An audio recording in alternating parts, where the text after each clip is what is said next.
Pisces, alamin natin yung ganap sa inyo sa kalahating buwan ng October. Ito ay sa October 1 hanggang October 15.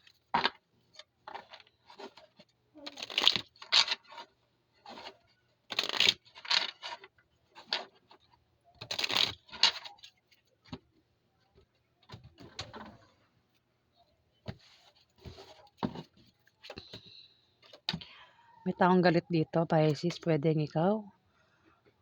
Kung hindi ikaw yung galit, pwedeng may mga kasama ka dyan ng galit, siguro magkakaroon ng away. Maaaring wait lang. Maaaring magkaroon ng away o problema. Kaya may taong galit dito, Pisces. Pwedeng ikaw yung galit o kung sino man itong galit ha. Pwedeng dahilan ng galit ay selos. Ako naman dahilan ng galit, Pisces. Away nga o Three of Diamond. Magkakaroon ng away sa kalahating buwan ng October, Pisces. Ingat ka kung hindi ka yung galit dito, Pisces. Kasi yung galit parang masama na yung tumatakbo sa utak niya. Baka makagawa ng hindi maganda sa'yo, Pisces. Ayan.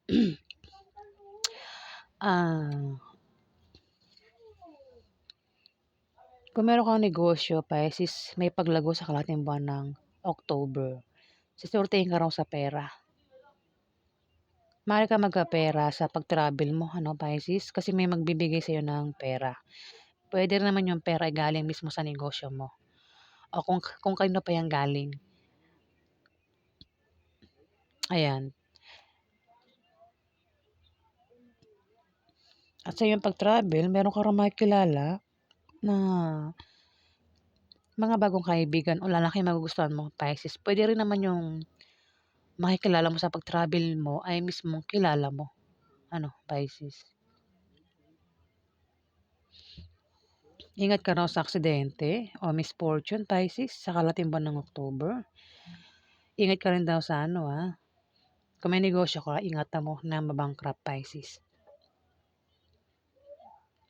Meron kang kasama sa negosyo mo, sa trabaho mo, Pisces, ang maaaring bigyan ka ng problema sa kalahating buwan ng October. Kung sino man ito, kasama mo, pwede rin yan ay kasama mo sa bahay nyo, Pisces. Libra, Aquarius, Gemini, babae, zodiac sign, maaaring bigyan ka niya ng problema. O maaaring kami magka-problema dahil sa kanya, Pisces. Kung hindi mo kaano-ano ito, Pisces, pwedeng ito ay kasama mo sa trabaho mo o sa negosyo mo na hindi mo siya kilala. Kumbaga katrabaho mo lang siya, wala kayong relasyon, pero ang taong ito, Pisces, ay may gusto sa'yo. Pwedeng ito ay tomboy, Pisces, kung babae kang Pisces, kasi opposite sex mo daw. At maaaring magka-problema ka sa kanya, Pisces Libra, Aquarius, Gemini, babae.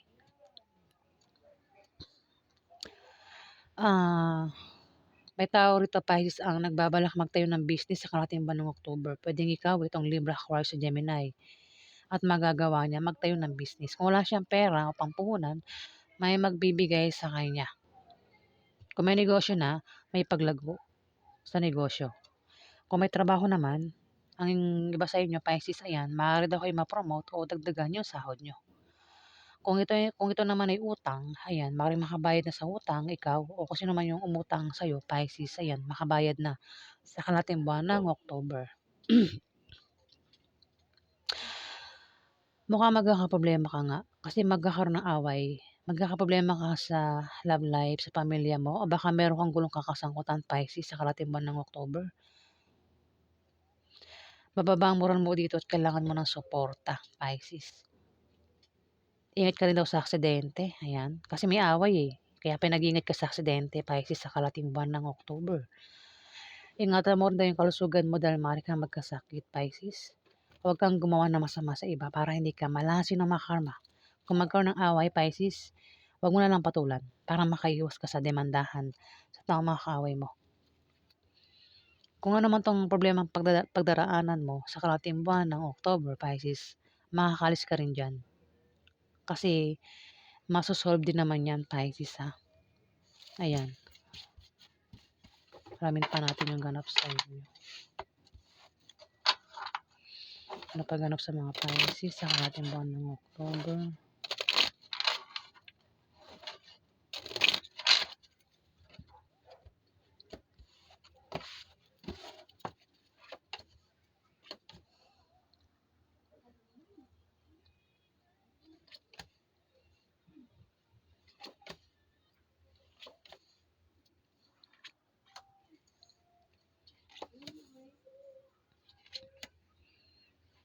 Lumabas na naman yung Three of Clubs. Magkakaroon talaga ng away, Pisces.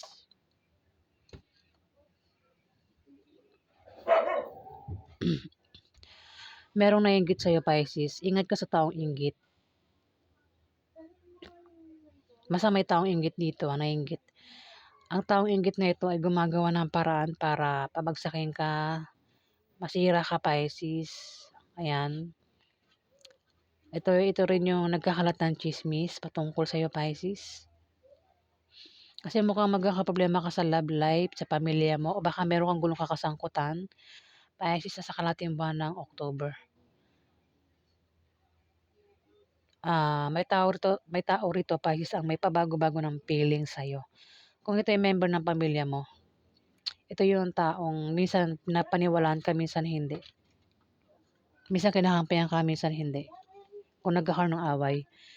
Kung ito naman ay karelasyon mo, ito yung asawa mo. Kung asawa mo yan, Pisces, ito yung nagiging single kapag malayo sa'yo. Pwede rin na may third party na ito, Pisces. At maaaring saktan ka niya o biguin ka niya sa kalating buwan ng October, Pisces. Magkakaroon nga ng away, sabi ko kanina, di ba? Lumabas na naman siya. Kino-confirm niya na magkakaroon ng away. Ayan, ingat ka sa iyong pagsasalita, Pisces, para makaiwas ka sa malalang argumento at makaiwas ka sa demandahan, Pisces, sa kalahating buwan ng October. Huwag mo na lang patulan, Pisces, kung magkaroon ng away. Mukhang makakawin mo isang Libra, Aquarius, Gemini, Pisces. Yan ang zodiac sign niya. May manloloko dito, Pisces. Ingat ka, pwedeng maloko ka sa pag-ibig o sa pera. Huwag ka magtiwala, Pisces, kasi may manloloko sa kalahating buwan ng October. Pwede rin baka naman ikaw yung manloko o ikaw yung maloloko dito. Diba? Kung ako lang tatanungin, mas maganda kung ikaw yung manloko, ano? Kaysa ikaw yung lokohin, di ba? Ayan, kung hindi ikaw yan, Pisces, ingat ka sa manloloko kasi pwedeng lokohin ka sa pera o sa pag-ibig. At masama ang intention sa'yo nito is makagawa ng hindi maganda sa'yo, Pisces. Ayan. Magkakaproblema ka pwede rin yan ay member ng pamilya mo o baka yan mismo ay asawa mo, boyfriend mo, girlfriend mo, Pisces. Dalawa lang ito pwedeng ikaw ay magkaproblema sa love life o sa pamilya mo o baka meron kang gulong kakasangkutan, Pisces, sa kalahating buwan ng October. Kasi may manloloko dito. Ayan. Kung ito'y patungkol sa love life, pwedeng yung karelasyon mo merong third party. O ikaw yung third party. Kung sa pamilya naman ito, pwedeng malaman mo na ikaw ay niloloko ng member ng pamilya mo. Niloloko sa pera, ganyan, Pisces. At magkakaroon nga ng away dito. Ayan. Kung magkaroon nga ng away, huwag mo na lang patulan. Ayan, mga Pisces. Alamin natin yung outcome sa inyo.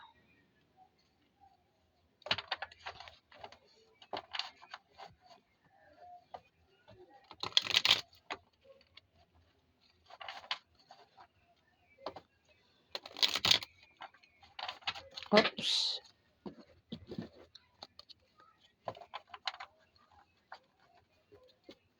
Wait lang.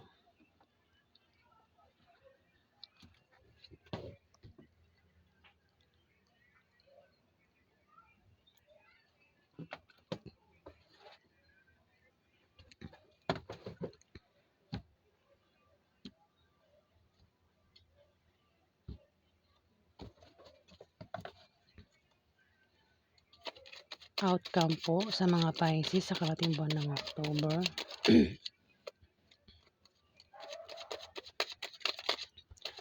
May lumalabas talaga ritong Libra, Aquarius at Gemini. Ang zodiac sign na Pisces. Kanina pa. Umpisa pa lang. Hanggang ngayon. Ayun o. Libra, Aquarius o Gemini ang zodiac sign. Babae.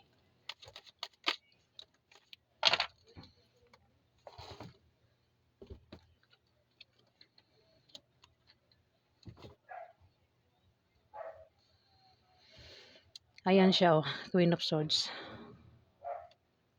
Kung sino man ito na ang zodiac sign ay Libra, Aquarius o Gemini, Pisces. Ayan.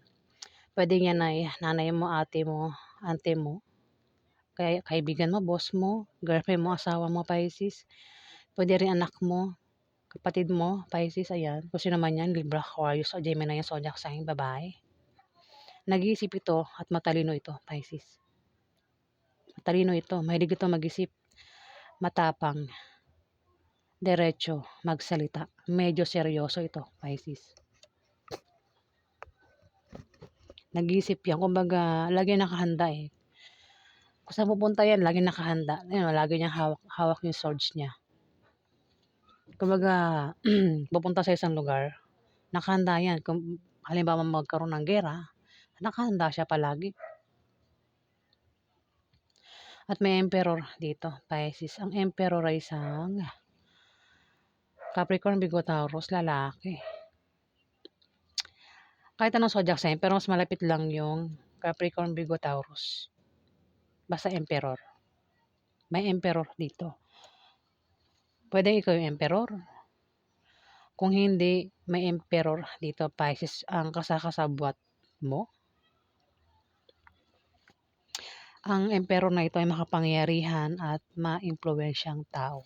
Magandang posisyon sa trabaho. Pwede ito ay police, judge, doktor, teacher, kung ano pa yung trabaho niya. Ayan. Pwede rin naman na ikaw yan. Pisces, maraming Pisces. Maaari din na ikaw ay kampante lang sa kalating buwan ng October. Maaari din na magkaroon ka ng katatagan sa kalating buwan ng October. Ayan, Pisces.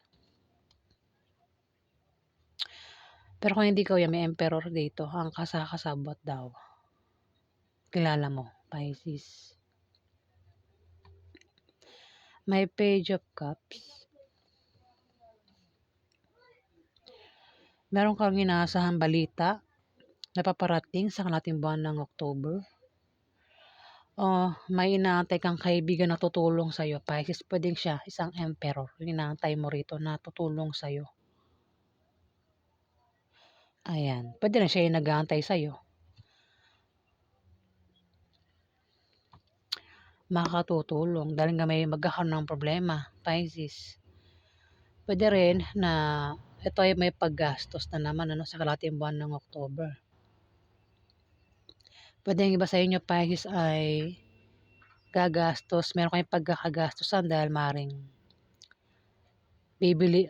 Pwede ikaw itong emperor Pisces. Bibili ng mga gamit, pangregalo para sa asawa niya, sa anak niya, o para sa sarili niya. Basta may paggastos ka rito, Pisces. Kung hindi man ikaw, pwede itong emperor. Maaaring bigyan ng regalo, Pisces. So, ikaw yung magbibigay ng regalo. Pwede rin naman ito ay gastusin. Pwedeng gastusin sa bahay. Ang pagkakagastusan mo rito, Pisces, sa kalating buwan ng October. Ayan. Maaaring magkaroon ng kasiyahan, inuman, pwedeng dibu, birthday, kung ano pa yan, kasal. At kaya may paggastos dito, Pisces. Ayan, kumbaga sa pera mo, kung may pera ka, mapabawasan na naman yung pera mo, Pisces, sa kalating buwan ng October. Ayan, Pisces.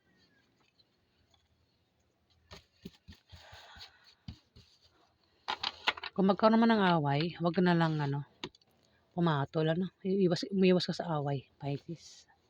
Ayan ang ganap sa inyo sa kalating buwan ng October. Maraming salamat po sa mga nag-like at nag-comment.